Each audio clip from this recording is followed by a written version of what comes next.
যখন আমি হসপিটাল থেকে ফিরে এলাম তো ও দেখছি নিজে আমাকে দেখে আর ছোটটাকে দেখে এইভাবে নিজেকে হিট করছে। আমরা হাত ধরছি, তো আমরা 24 আওয়ার্স ওকে হাত বেঁধে রাখতে হতো। তো আমরা ওই ছোট একটা বাচ্চা 2 সপ্তাহে তাকে নিয়ে ওই শুধু সাইকোলজিস্ট সাইকিয়াট্রিস্ট করে যাচ্ছি। ওর তো একটা কিছু ক্রাইসিস হয়েছে, ও একটা মাথার মধ্যে কিছু ঢুকিয়ে নিয়েছে যে ছোট বেবি এসে আমার তুমি দূরে চলে গেছো বা কিছু, যে কিচ্ছু না, আমাকে না কালকের থেকে আমি ওকে গাড়ি নিয়ে সকাল থেকে আমি আরো বেরোবো। ও আমাকে আবার ও নিজেকে মারছে, আমি ওকে নিয়ে একটা জায়গায় বাগানে বসে আমি আরো মাটি খুঁড়ছি, ও মাটি খুঁড়তে খুব ভালোবাসে। আর আমি ওকে এটা বলছি, জানিস তো বেবিটা এসছে, বেবিটা কিন্তু তোকেই হেল্প করবে, অনেক কিছু বলছি, ও কিছু বুঝছে আমি বুঝতে পারছি না। তারপরে ওকে ওর আইসক্রিম দোকানে ফেয়ার নিয়ে গেলাম, সারা দিন ঘুরলাম, চকলেট নিয়ে গেলাম, আমি আরো টাইম কাটালাম। আপনি বিশ্বাস করবেন না, যখন 3-4 দিন করলাম, 3-4 দিন টাইম কাটানোর পরে ওই ডাক্তার থেকে মানে আমি পাচ্ছিলাম না রোজ ডাক্তারের কাছে যেতে। নানা লোকের নানা পরামর্শ আর হাজারটা থেরাপির চক্কর কেটে কি আপনি ক্লান্ত? যখন সবাই বলে আপনার বাচ্চা ঠিক হবে না, তখন মনে রাখবেন তারা শুধু বাচ্চার সীমাবদ্ধতা দেখেছে, সম্ভাবনা নয়। আপনার বাচ্চার এমন এক পাওয়ার আছে যা নর্মালকেও ছাড়িয়ে যায়, শুধু আপনার দেখার চোখটি নেই। আমরা আপনাকে সেই দেখার দৃষ্টিভঙ্গি এবং সঠিক আউটকাম পর্যন্ত পৌঁছানোর রাস্তা দেখাবো। 5 ইয়ার্স আগে আমার যখন ছোট বেবি হয়েছিল, তো ছোট বেবি যখন হয়েছিল তখন আমার বড়োর মধ্যে প্রচন্ড বিহেভিয়ার, তো সবসময় নিজেকে হিট করতো আর এইভাবে পাঞ্চ করতো নিজেকে। So, আমরা ইভেন বক্সিং গ্লাভসও ট্রাই করেছিলাম। একজন বললো থেরাপিস্ট ওকে বক্সিং গ্লাভস পরিয়ে রাখো, তো আমরা সেটা রাখতাম। ওটা শুরু হয়েছে আমি আমি হসপিটালে, মানে আমার ছোট বেবি হওয়া 2 সপ্তাহ আগে থেকে শুরু হলো। মানে যখন লাস্টের দিকে আমি ওকে খুব একটু দূরে ঠেলছিলাম, বিকজ আমি পারছিলাম না, যে দিদিও একটু সরে যা, আমার লাগছে, যেই ওটা বলতে শুরু করলাম। কোভিড এর সময় ছিল, তো তো আমার ওকে হসপিটালও অ্যালাউ করেনি ইউএসএ, ওকে ওকে আমরা একটা আননোন ফ্রেন্ডের বাড়ি রেখেও গেছিলাম। তারপরে যখন আমি হসপিটাল থেকে ফিরে এলাম তো ও দেখছি নিজে আমাকে দেখে আর ছোটটাকে দেখে এইভাবে নিজেকে হিট করছে। আমরা হাত ধরছি, তো আমরা 24 আওয়ার্স ওকে হাত বেঁধে রাখতে হতো। তো আমাদের ভয় করতো যে, কিন্তু ও অন্য কাউকে হিট করতো না, সেটা একটা অদ্ভুত পাগল পাগল আমাদের বাড়িতে গেছে। ও সেটা প্রায় 2 মাস চললো। তো ওই বিহেভিয়ারটার পরে তো আমাদের যা হয়, আমরা ছোটটাকে দেখবো, কোভিড আর কেউ নেই এখানে, তো অসব বুঝতেই পারছেন কেমন, তো ওর বাবা সারাদিন ওর হাতটাকে এইভাবে বেঁধে রাখতো কিছুতে। আর আমি বেশি যেতে পারতাম না, আমার সি সেকশন হয়েছে, তো ও তো আমাকেও মানে নিজেকে হিট করলে আমি যদি ধরতে যাই আমাকে মারতো না, বাট আমার হাতের ফাঁক দিয়ে নিজেকে মারতো।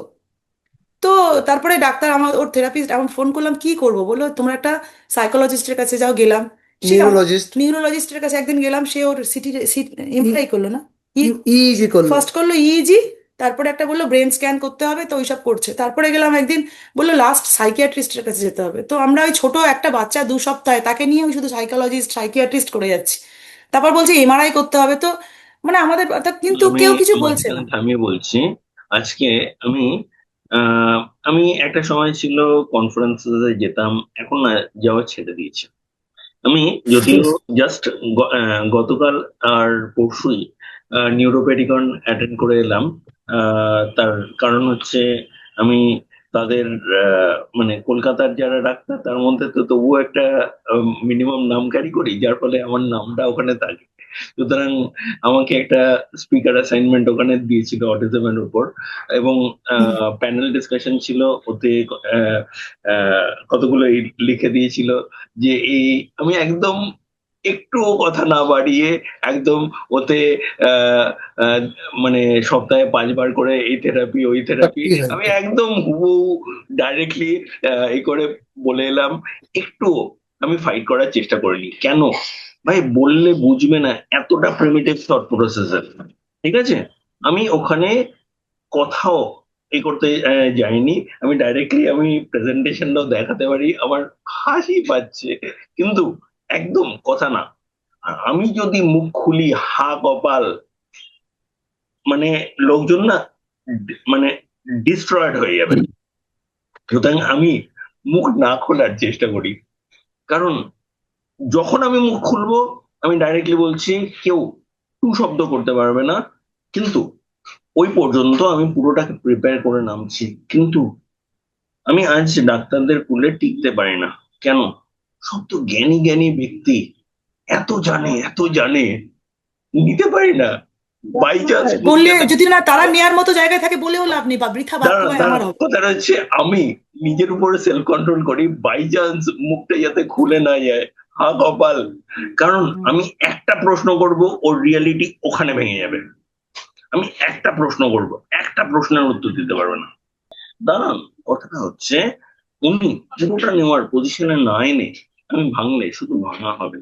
আমার নিজের জ্ঞান দেখানো হবে।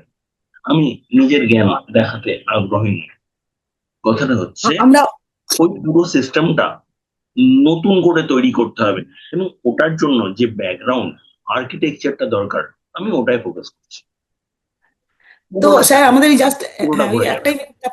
একটাই মিনিট বলছি। তো তারপরে এইসব করার পরে যখন আমরা পুরো টায়ার্ড, তারপরে ব্লাড টেস্ট, হলিস্টিক্যাল মেডিসিন সব করে ফেলেছি, যখন সব শেষ, তখন আমি একদিন বসে বসে মানে আমি নিজের থেকে নিজে ভাবলাম যে এগুলো কোনো সলিউশন না। আমি আমার মার মনে একটা হলো, ওর তো একটা কিছু ক্রাইসিস হয়েছে, ও একটা মাথার মধ্যে কিছু ঢুকিয়ে নিয়েছে যে ছোট বেবি এসে আমার তুমি দূরে চলে গেছো বা কিছু।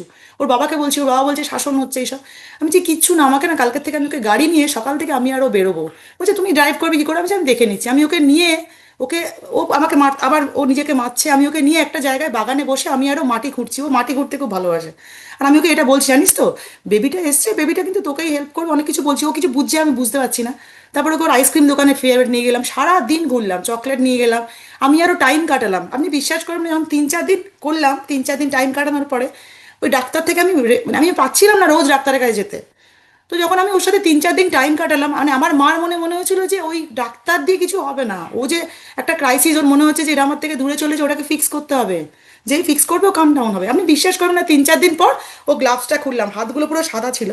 যখন আস্তে আস্তে ও গ্লাভস খুললো, আস্তে আস্তে ও ফেভারিট জিনিসগুলো খুলে খুলে খাচ্ছে আর দেখছে আমাদেরকে, আবার আসবে তাহলে আবার মাথায় মারবো, এরকম মানে তখন আর মারছে না, তখন হাতটা তুলে এরকম আমাদেরকে ভয় ভয় দেখাচ্ছে যে দেখাচ্ছে। মারবো মারবো মারবো এরকম। কিন্তু বেবিকে দেখলেই আবার কিন্তু আমি নিজেকে শেষ করে ফেলবো।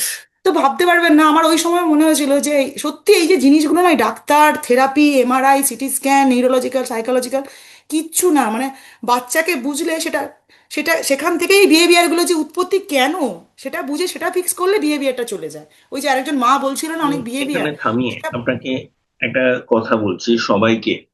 আজকে যে সায়েন্স মুভ করছে based on correlation, not on causation. Causation demands one thing: answer to one question, why. Why এর উত্তর জানা থাকে না, এবং ওটার জন্য আপনাকে আনসার্টেনিটিতে পা দিতে হবে। তাহলে লোকে আজকে সায়েন্সে নিজেকে এভিডেন্স বেস বলে সিকিউর জোনে কনফাইন করেছে। আর যতক্ষণ না আপনি আনসিকিউর জোনে, ইনসিকিউরিটির মধ্যে পা দেবেন, আপনি গ্রো করতে পারবেন না। তাহলে এক্স্যাক্টলি। গ্রো করতে আগে প্রথম রিকুইজিট হচ্ছে আপনাকে নিজের জানা ছেড়ে বেরোতে হবে। এবং যখন আপনি ওখানে এগোতে যাবেন, প্রথম কথা হচ্ছে আপনি নিজের এক্সপার্ট স্ট্যাটাস লুজ করবেন, এবং সেখানে নিজের না জানার আন্ডারস্ট্যান্ডিং আপনার আপনার বাড়তে থাকবে। যত বাড়বে তত না রিয়ালিটির সাথে আপনি কানেক্ট করবেন। তার মানে এরা সবাই যারা সো কল্ড এক্সপার্টস, রিয়ালিটির সাথে কানেক্টেড না।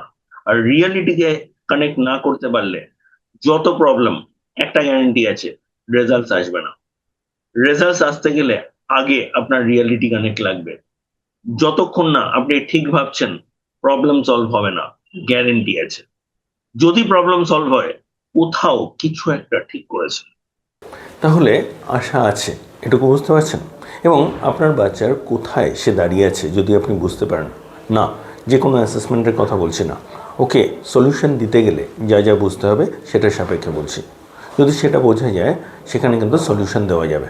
সুতরাং আপনারা যদি একটা ফ্রি ডেভেলপমেন্টাল অডিট চান, আমাদের নাম্বার দেওয়া রইল, হোয়াটসঅ্যাপে যোগাযোগ করুন, জানান যে আপনি একটা ফ্রি ডেভেলপমেন্টাল অডিট চাইছেন, আমরা অবশ্যই আপনাকে সাহায্য করব।